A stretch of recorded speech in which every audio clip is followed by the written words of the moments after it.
to generate and produce both jobs and food, and at the same time fight inflation, let us concentrate on agriculture. Produce more food, increase the yield of our land. Productivity is the answer. On the matter of inflation, recent data from Pulse Asia indicated that 3 out of 5 Filipinos believe that the government should address the rising prices of goods and services. According to the International Monetary Fund, the Philippines ranked 3rd among Southeast Asian countries with the highest inflation rate in 2022. What is inflation? Inflation is the sustained increase in the prices of goods and services in an economy over time. It means that, on average, more money is needed to purchase the same quantity of goods and services than before. The President stated that inflation rate is moving in the right direction. From 8.7% in January, our inflation has continued to ease up in all regions, settling now at 5.4% for June. What is that to the ordinary Filipino?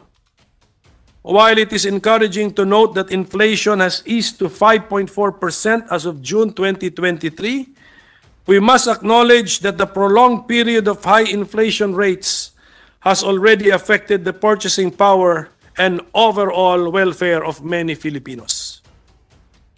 The average inflation rate of 7.2% recorded between January and June 2023 exceeds the projected range of 5 to 6% for the year. When the Regional Wage Board in the National Capital Region increased the minimum wage by 7%, because that is the percentage of 40 pesos to 570 pesos, were they just intending for our minimum wage workers to merely survive by keeping up with inflation?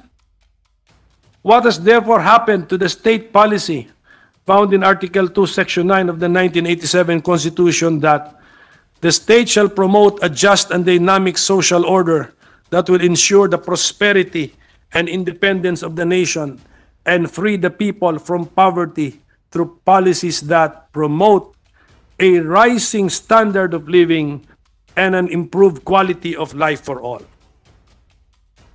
We should get no consolation from the projection that inflation will be at 2.9% by 2024, especially if this came from people who did not foresee that inflation would reach an alarming peak of 8.7% at the beginning of this year. The oversight of the Bangko Sentral ng Pilipinas must be strengthened, like making them appear before Congress at least twice a year to justify their programs and decisions, like the decision to remove Philippine abaca from Philippine banknotes. An additional observation, our peso has lost a lot of value very quickly. Aren't the people entitled to an explanation from the government on why the price of onion reached an all-time high of 800 pesos per kilo in December 2022, making onion more expensive than meat? Also, why sugar prices have spiked to as high as 136 pesos per kilo? While we are on the topic of sugar, we should also ask the government to explain the following.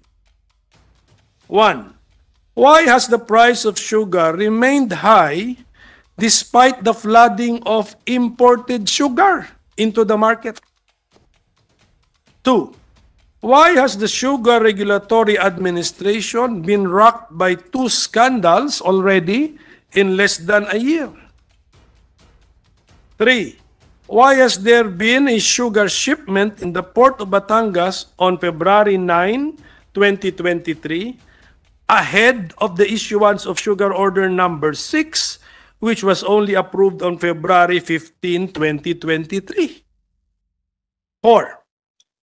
Why did the Department of Agriculture claiming it acted on direct orders from Malacanang, choose only 3 favored traders to import the sugar, in direct contravention of the provisions of Sugar Order Number 6, providing for the process in awarding the volume of importation.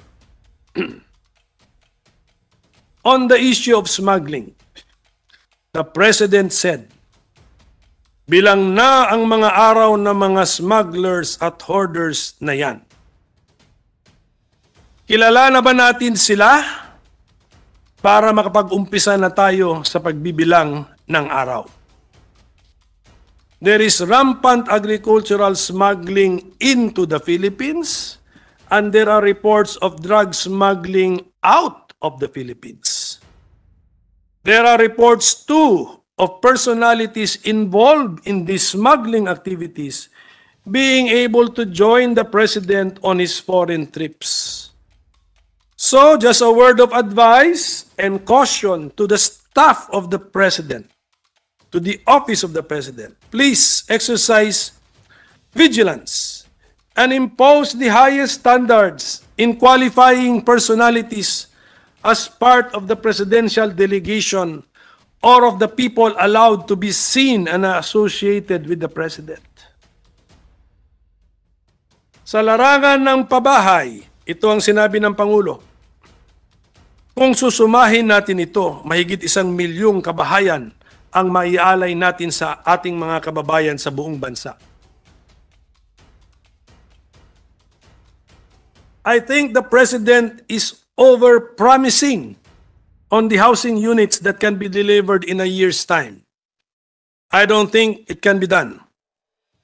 Those providing these housing units better be careful because we cannot rush these units, especially if their plan is to provide these housing units in high-rise structures. These structures need the proper time for curing, which cannot be rushed. My suggestion is not to go high-rise. House and lots are better than high-rise housing buildings. Past experience has shown this to us, and I am sure future experience will still confirm this. Executive action can make sure that there is transportation to and from these sites. We should start paying attention to the Housing Affordability Index in the Philippines. This measurement compares average housing prices with average salary. Makikita natin na hirap na ang mga kabataan ngayon na magkaroon at makabili ng kanilang sariling tahanan. When it comes to energy, I join the President in his efforts to increase our energy production and pursue total electrification. Indeed, renewable energy is the way forward. But all these efforts must have the consumer, the Filipino people, in mind. Masyado ng piga ang taong bayan. More than competitive pricing of electricity, what we need is a reasonable, affordable, and cheap price for electricity. Here in this land of ours, which is blessed with much sunshine and rain, surrounded by seas and dotted with wonderful volcanoes. I join the President in his commendation of the BARM and pledge my support too to the progress of the BARM.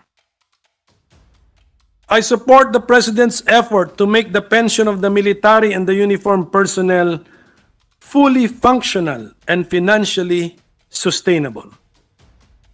Given our one fund concept, the problem with the MUP pension system is the entire government's problem too. We shall try to make the transition as painless as possible. But should this turn out not to be totally possible, then we should all be ready to bear our share of the burden. The solidarity with our MUPs starts with a budget.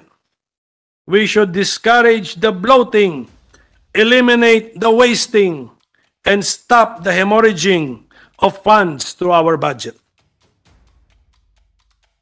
I also support the President's call for the creation of the Department of Waters. I suggest that this agency be given jurisdiction over water resources and bodies of water from ridge to reef. The President mentioned the Samal Island Davao City Connector Bridge. May I just inform the President that the prospective beneficiaries of this bridge have serious objections about its alignment, which they claim will cause the irreversible and irreparable destruction of the Paradise Reef.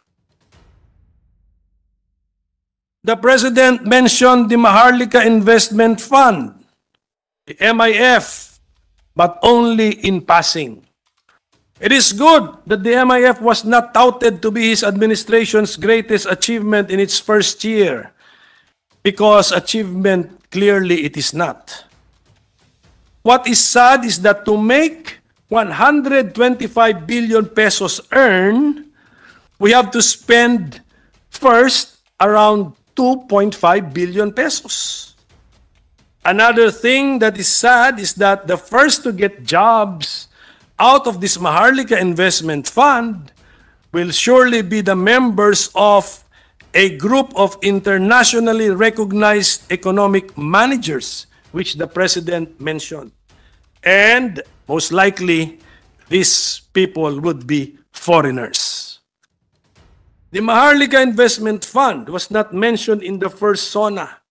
This is the first time that it is mentioned in a SONA, and it is already a law, having overtaken the 20 priority legislative measures mentioned in the first SONA. The President should have explained to the Filipino people why he pushed for this measure, why he rushed this measure, when it is not necessarily needed. Hindi po ako makapaniwala na hindi ito makakadagdag sa ating utang. Congress gave the Maharlika Investment Corporation the power to incur more debt. Add to this the fact that the so-called investable funds from government banks, which make up its initial capital and funding, may also be deposit liabilities. Utang din yan. Up to this very moment, I am still questioning the wisdom, the need, and the propriety of even proposing this MIF.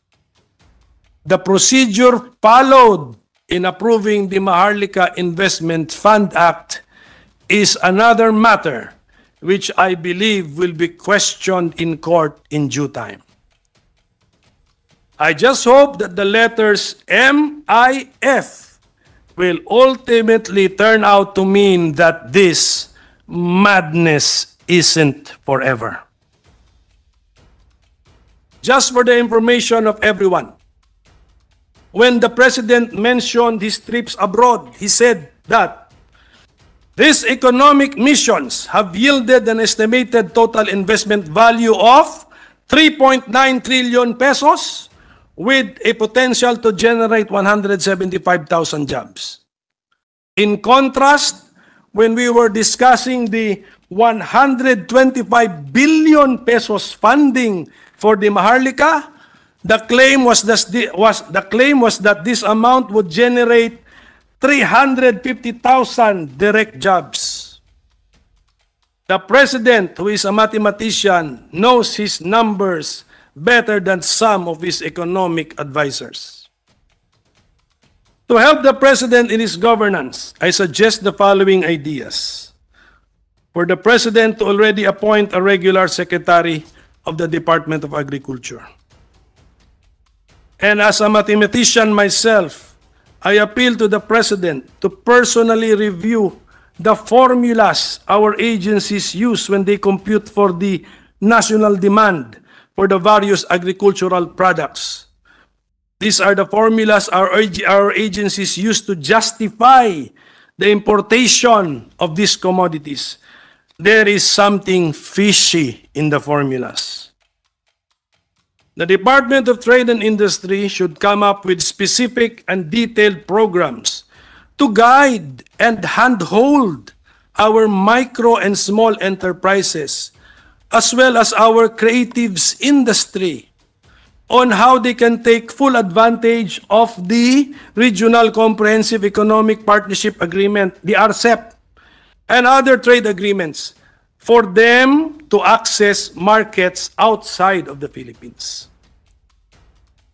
We should also exert effort to genuinely guide those serious long-term foreign investors on how to deal with our, let me just call it, unique governmental system of permits and approvals. Some find our system too complicated. Some say corrupt. I say, let's make it navigable. Maybe a one-stop shop can do the trick. Di malasakit para sa mamumuhunan center, an extension of Senator Bongo's idea to the area of trade and investments. Tax reform must be pursued in both procedure and substance. But I wish we will push the envelope further. I believe it is about time to discuss or consider replacing the VAT system of taxation, which is complicated to administer and full of leakages, with a much simpler to administer and monitor goods and services tax, GST. Hindi ba natin napapansin na tuwing SONA, ang mga sektor na nababanggit parati ay ang mga magsasaka, mangingisda, manggagawa, mga mamimili, at ang mahihirap. Tapos, bilang na bilang lamang ang mga membro nila sa Kongreso. Kaya, panahon na mapabuti natin ang party list system natin. Let us reform the party list system law by allowing more representation, if not limiting the representation, to these truly marginalized sectors. Let us encourage the formation of more political parties for farmers, workers, workers' party, consumers, among others. The state of the nation is worrisome, nakakabagabag, nakakabahala. There is too much inequality in our land. Inequality can be measured by wealth inequality, income inequality, and even inequality in the benefits from GDP growth. It is about time that our economic managers also give us accurate reports on these matters. As of 2022, the Philippines ranked 15th out of 63 countries in terms of income inequality. The lower the number, the worse is the situation. In the report released by the World Bank, it was found that the Philippines has among the highest rates of income inequality in East Asia. The top 1% of Filipino earners get 17% of the national income, while the bottom 50% collectively share 14%. When it comes to poverty, a survey conducted by the social weather stations reveals that nearly half of Filipino families, 45% or around 12.5 million households, consider themselves poor as of July 2023. Out of the 12.5 million who consider themselves poor, 2 million households are newly poor, meaning they were not poor a few years back. Meanwhile, another 33% rated themselves as borderline poor. 2,700,000 Filipinos experienced involuntary hunger.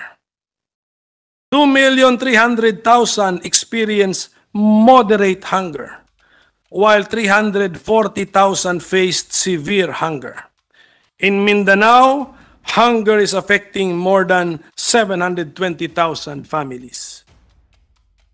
95 Filipino children die from malnutrition every day.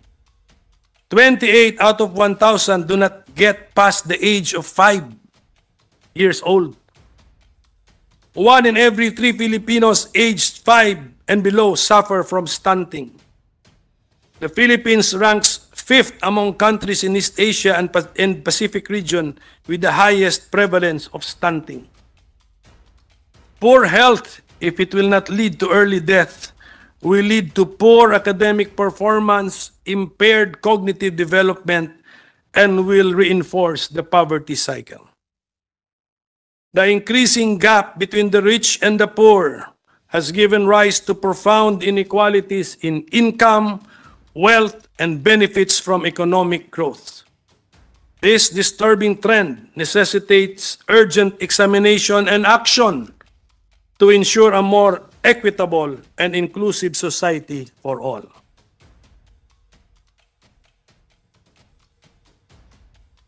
There were important subject matters left out of the President's SONA. Let me mention just some of them. There are 2 related areas where the President is given our Constitution great authority: national defense and international relations. Hence, it was disappointing not to hear from the President, SONA, his explanation or even point of view in the following subject matters. 1, the West Philippine Sea. 2, the EDCA sites. 3, the Afghan refugees. And 4, the U.S. military aircraft landing in our airports. I was hoping that the President, given that he has wide latitude in defense and foreign policy, would have explained why we needed to expand the EDCA sites of the U.S. military. Because there may be a neighboring country which looks at us and then says, you want to be a friend to all and an enemy to none, and yet you are participating in a containment policy of another power? We have heard some people describe the Philippines as an unsinkable aircraft carrier. We should not be happy about this. We should never subscribe to this image of the Philippines. The people who use these terms and mental images are not Filipinos. They are not from here. They live safely far away from our shores. The Philippines is our home. We live here. We have children here. We have daycare centers, schools, and playgrounds here. There are no elementary schools in aircraft carriers. We should think of the Philippines as the home of the Filipino people. We should not think and never think of the Philippines in military hardware terms. As a responsible member of the community of nations, we should do our part as a friendly people.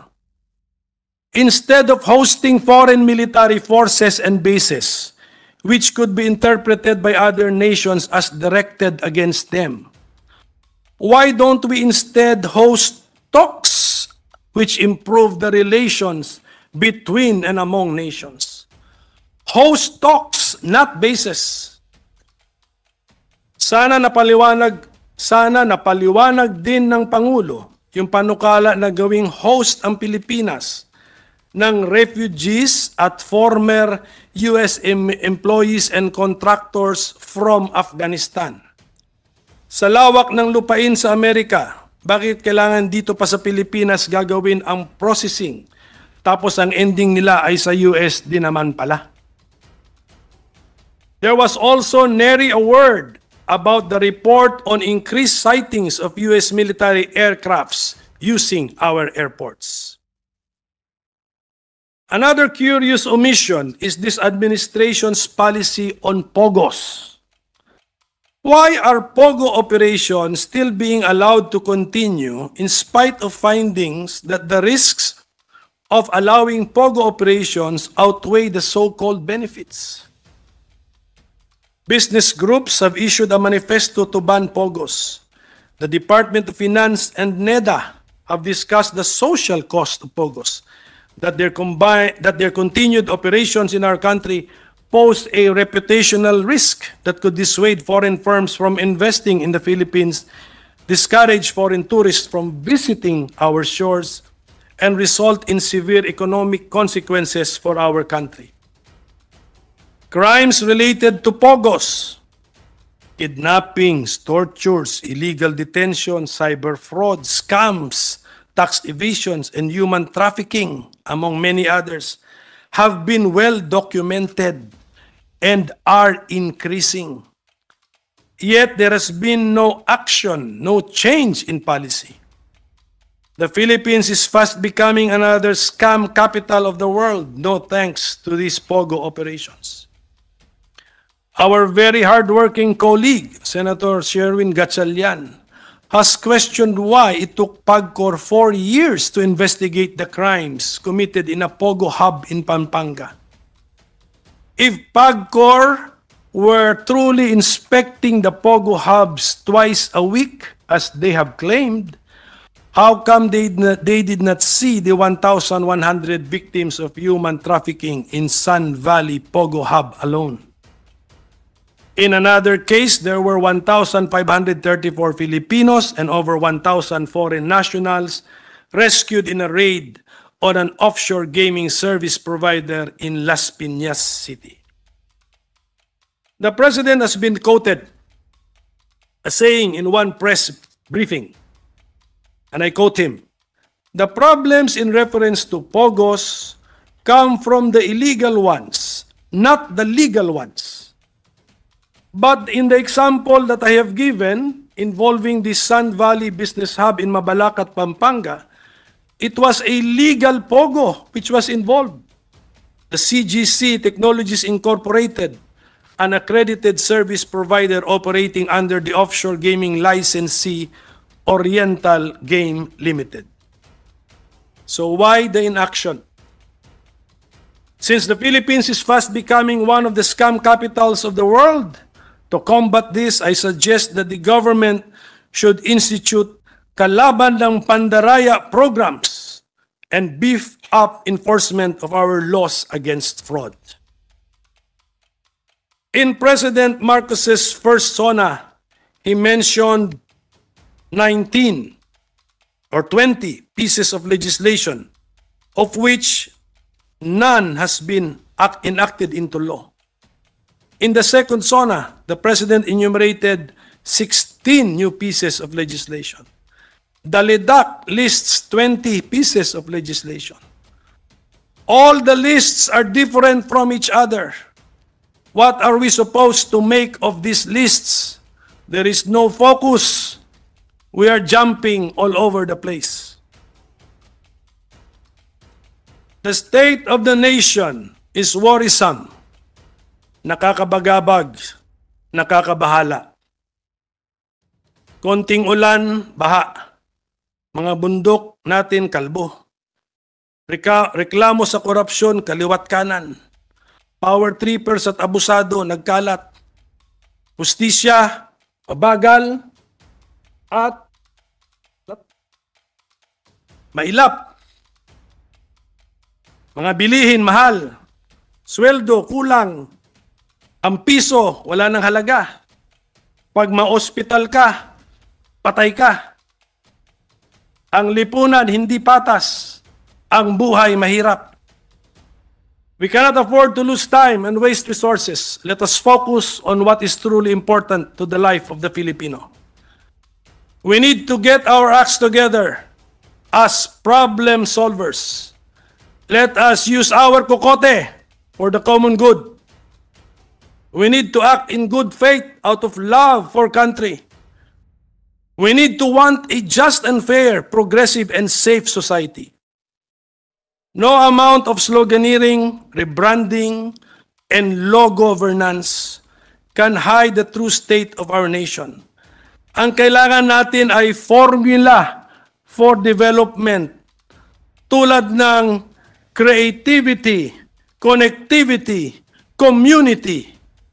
Ang formula ay naaksyonan, ang slogan hindi. Hindi katumbas ng pagbabago ang pag-unlad. Ang slogan na Bagong Pilipinas ay hindi pa hahalagahan ng taong bayan hanggang sa makita at maramdaman nila na ang pagbabagong ito ay may kaakibat na pag-unlad sa pagtaas at pagbuti ng antas ng pamumuhay ng bawat pamilyang Pilipino. Ang Senate minority ay handang magsakripisyo at gampanan ang trabaho nila para sa isang makatarungan, patas at progresibong Republika ng Pilipinas. Sa dami ng mga problema at hamon na ating kinakaharap bilang isang bansa, kailangan magtulungan tayo. At sa tulong ng Diyos at ng buong sambayanang Pilipino, alam ko na tayo'y magtatagumpay.